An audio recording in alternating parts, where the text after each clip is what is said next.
मोहम्मद साहब, सेनेटर हुमायूं साहब, ये जो मुलाकातें हो रही हैं, अब लगता है कि पाकिस्तान के बहुत सारे मामलात हम आउटसोर्स करना चाहते हैं आईएमएफ को। आप लोगों ने माशाल्लाह एक डोजियर लिख भेजा है, उसमें आप लोगों ने आइडेंटिफाई की हैं जो भी आपकी शिकायत हैं, जो भी ह्यूमन राइट्स के हवाले से आप बातचीत कर रहे हैं, तो बड़ा अब लगता है गहरा किरदार होता जाएगा आईएमएफ का मजीद पाकिस्तान के अंदर। वो खुद अब काफी चीजों के अंदर बड़ी गहरी दिलचस्पी ले रहे हैं। आपने भी उनको डोजियर लिख दिया कि भाई ये देखें।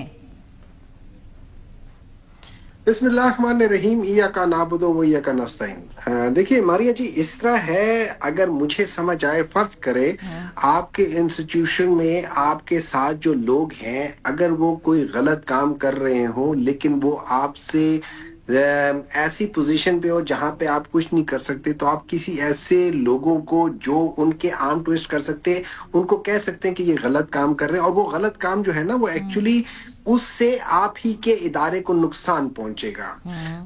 वो जब कहते हैं ना पैड़े काम थे पैड़े कंसिक्वेंसेस, इन लोगों ने जिस तरीके से इन लोगों ने इस मुल्क को तबाह करने में एक एक चीज, और अब ये आ गए हैं जुडिशरी को तबाह करने पे। याद रखें बैरिस्टर साहब जिस मुल्क से कर आए हैं, लॉ कर आए हैं, उस मुल्क का जो मेरिट बेस्ड सिलेक्शन है जजेस का, वो क्या देखते हैं? वो देखते हैं कि लीगल नॉलेज क्या है, वो देखते हैं कि एक्सपर्ट उसका एक्सपीरियंस क्या है, वो देखते हैं कि उसकी इंटेग्रिटी है या नहीं है, और ये जुडिशियल अपॉइंटमेंट कमीशन के थ्रू होता है, और उसके ऊपर चेक होता है एक सिलेक्शन कमीशन का जो इंडिपेंडेंट होता है कि क्या ये सही हो रहा नहीं हो रहा। हमारे यहाँ पे क्या सिस्टम है? हमारे यहाँ पे सिस्टम है, हम ऐसे लोगों को प्रमोट करते हैं जो अगले जज की जगह भी साइन कर देते हैं। ठीक है, ये आपका नुक्ता आ गया है। मैं हुमायूं साहब, मैं सिर्फ समझना जो चाह रही हूँ वो ये है कि जब आप कह रहे हैं कि मारिया जी, आप कह रहे हैं ना आर्म ट्विस्टिंग होगी, मैं सिर्फ समझना चाह रही हूँ मैकेनिज्म उस डॉसियर का। आपने वो लिख कर दे दिया, आपने कहा कि ताकि उन इदारों को देते हैं जो आर्म ट्विस्ट कर सकते हैं।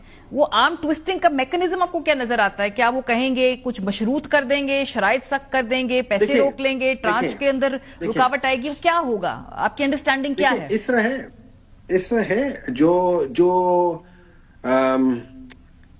डेमोक्रेसी है, उसकी 2 या 3 बेसिक फंडामेंटल प्रिंसिपल्स है, वो आपको पूरा करना है। और यही वजह है कि जो इकोनॉमिक इंडिपेंडेंस यूनिट है, जब वो डेमोक्रेसी इंडेक्स को वो करती है, गेज करती है, तो वो आपको सर्टेन पॉइंट्स देती है। जब आपको 8 से ऊपर पॉइंट्स मिले तो इसका मतलब है आप फुल डेमोक्रेसी हो। जब आपको 6 और 8 के दरमियान में मिलता है तो आप फ्लॉड डेमोक्रेसी कहलाते हो। जब आपको 4 और 6 के दरमियान में मिलता है तो आप हाइब्रिड डेमोक्रेसी होते हो। पाकिस्तान थ्रू आउट हाइब्रिड में रहा है। और उससे नीचे जब आप जाते हो, आप अथॉरिटेरियन रिजीम में जाते हो। जैसे जैसे कम पॉइंट्स होते जाते उतना आपकी अथॉरिटेरियन रिजीम। सवाल मेरा अभी भी यही है कि जो आपने डॉसियर लिखा है, इसके बाद आपकी एक्सपेक्टेशंस क्या है? आर्म ट्विस्टिंग कैसे की जाए?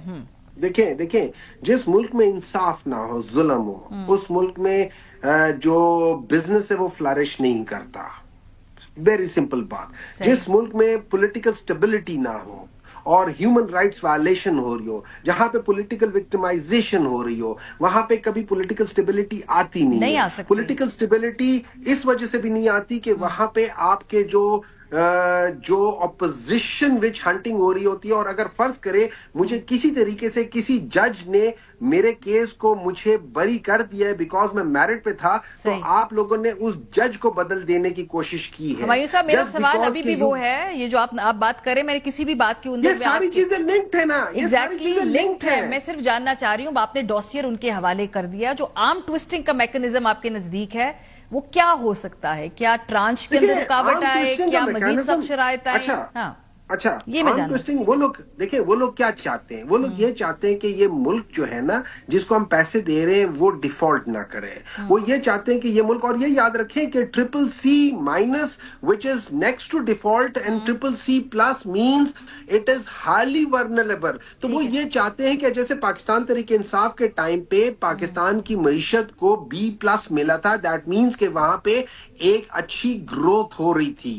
वो ये चाहते हैं कि उसी तरीके से, क्योंकि उस जमाने में अगर कोई पॉलिटिकल पार्टी किसी जगह पे कोई प्रोटेस्ट करना चाहती थी, हम उनको फैसिलिटेट करते थे, हम उनके ऊपर विच हंटिंग नहीं करते थे। बिकॉज टाइट करें, इकोनॉमी के हवाले से जो शराइत सख्त करें, टाइट करें। डॉसियर देने का फिर देखिए, नहीं, हम ये चाहते हैं, बेसिकली होता ये है कि इस किस्म के इदारे मुल्क को कहते हैं कि आप अपने बेसिक फंडामेंटल प्रिंसिपल्स को ठीक कर दो, आप इस किस्म के गलत काम ना करो। अगर इस किस्म के गलत काम करोगे तो हम आपके साथ नहीं चलेंगे, because they are, it's not that, वो ये चाहते हैं कि सिस्टम ठीक हो। वो सिस्टम, वो क्या चाहते हैं, वो कहते हैं आपके खर्चे कम हो, आपकी इनकम ज्यादा हो, वो सिस्टम को ठीक करना चाहते हैं, दैट्स ऑल। तो वही चीज हम उनकी निशानदेही करते हैं, और ये चीजें सुप्रीम कोर्ट को भी है। ये आपको क्या मतलब है, उनको इन चीजों का नहीं पता। ठीक है बैरिस्टर साहब, ये जो IMF आकर बड़े छान पटक कर रहा है, आज सुप्रीम कोर्ट बार एसोसिएशन से भी मिला है, इसके अलावा चीफ जस्टिस ऑफ पाकिस्तान से मिला है, इतनी ज्यादा डिटेल स्क्रूटनी हुई नहीं है इससे पहले। अगर हम बात करें जितने भी इकोनॉमी को कवर करने वाले सहाफी हैं या जो भी मईशतदान है, हुकूमत के लिए क्या आप फिक्रमंद है कि भाई क्यों इतनी छानबीन हो रही, क्यों मुलाकातें हो रही हैं, क्यों इस किस्म की जो शराइत है इसके ऊपर इतनी ज्यादा स्क्रूटनी की जा रही है IMF की तरफ से? बिस्मिल्लाहिर्रहमानिर्रहीम। मारी साहब, बहुत बहुत शुक्रिया।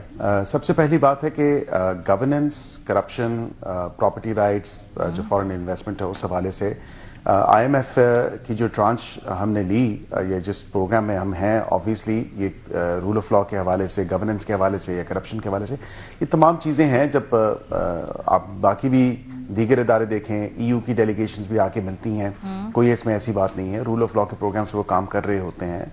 प्रॉपर्टी राइट्स के हवाले से एक बड़ा कंपोनेंट था, उस हवाले से वो बात करना चाहते थे, और ये रिक्वेस्ट की थी हुकूमत ने through finance division. Of course widely reported भी है, इसमें कोई ऐसी अचंभे वाली बात नहीं है। बिल्कुल उन्होंने रिक्वेस्ट की कि वो मिलना चाहते हैं, हमने बिल्कुल रिक्वेस्ट की चीफ जस्टिस साहब से, और वो मिले। सुप्रीम कोर्ट बार एसोसिएशन से रूल ऑफ लॉ और गवर्नेंस के हवाले से वो मिलना चाहते हैं, और दीगर 19 ऐसे गवर्नमेंट के डिपार्टमेंट्स हैं या मिनिस्ट्रीज हैं जिनसे वो मुलाकात करेंगे, तो कोई अचंभे की बात लेकिन नहीं। पहले नहीं की और अब की है बैरिस्टर साहब, तो इसका मतलब है कि यकीनन कुछ तो मुख्तलिफ है, कुछ तो उनके नजदीक रेड फ्लैग्स हैं जिसकी वजह से उनको नीचे जाकर बाकी इदारों के अंदर भी मुलाकातें करनी पड़ी। वरना पहले वो आते मुलाकात करते स्टेट लेवल पे, जो भी एक्सपर्ट्स होते हैं, जो भी उस वक्त डेजिग्नेटेड वुज़रा होते हैं, उनके साथ बात होती है, वो चले जाते हैं। जस्ट द शेयर फैक्ट कि उनको ये महसूस हो रहा है कि उनको जाकर फर्दन मुलाकात करनी पड़ती है, does it reflect well governance पे? देखिए, बड़ा नॉर्मल एक चीज है, और बिकॉज ऑब्वियसली एक जब आप प्रोग्राम में हैं IMF के, तो वो नहीं चाहेंगे कि उनके पैसे जो हैं उससे करप्शन हो रही है। वो नहीं चाहेंगे कि उनके जो पैसे हैं वो जो इवन के एज ए लेंडर उन्होंने जो पैसे दिए हुए हैं उससे जो है कोई गलत तरीके से उसका कोई इस्तेमाल किया जा रहा है। ऑफ कोर्स वो आपके एक डेवलपमेंट के लिए देते हैं, मुल्क के चलने के लिए पैसे होते हैं, ऑफ कोर्स नेशनल किटी में वो पैसे जाते हैं। तो जाहिर बात है वो नैब से भी मुलाकात करेंगे, दीगर डिपार्टमेंट से भी मुलाकात करते हैं। तो इसमें कोई ऐसी मतलब अलार्मिंग सिचुएशन या कोई ऐसी बात नहीं है आउट ऑफ ऑर्डिनरी। अब अगर उन्होंने रिक्वेस्ट की कि वो मिलना चाहते हैं सुप्रीम कोर्ट बार एसोसिएशन से, तो वो बिल्कुल मिले। उन्होंने कहा कि वो चीफ जस्टिस से मिलना चाहते हैं, तो बिल्कुल मिले, क्योंकि फॉरेन इन्वेस्टमेंट का एक बड़ा कंपोनेंट है जिसपे रेकोडेक एक लाइव एग्जांपल है आपके सामने, जिसमें पाकिस्तान को भी नुकसान हुआ और उन फॉरेन इन्वेस्टर्स को भी नुकसान हुआ। सो ऑफ कोर्स यहाँ पे स्टे ऑर्डर्स का भी बड़ा रिवाज है कि फॉरेन इन्वेस्टमेंट 2010-12 से है। मैं अभी भी, मुझे अगर ये समझ नहीं आ रही कि ऐसा मुख्तलिफ क्या है कि 2025 के अंदर ही मुलाकातें करनी पड़ी, लेकिन आप कह रहे हैं जी कोई प्रॉब्लम नहीं है, ऐसी मुलाकातें हो जाती हैं।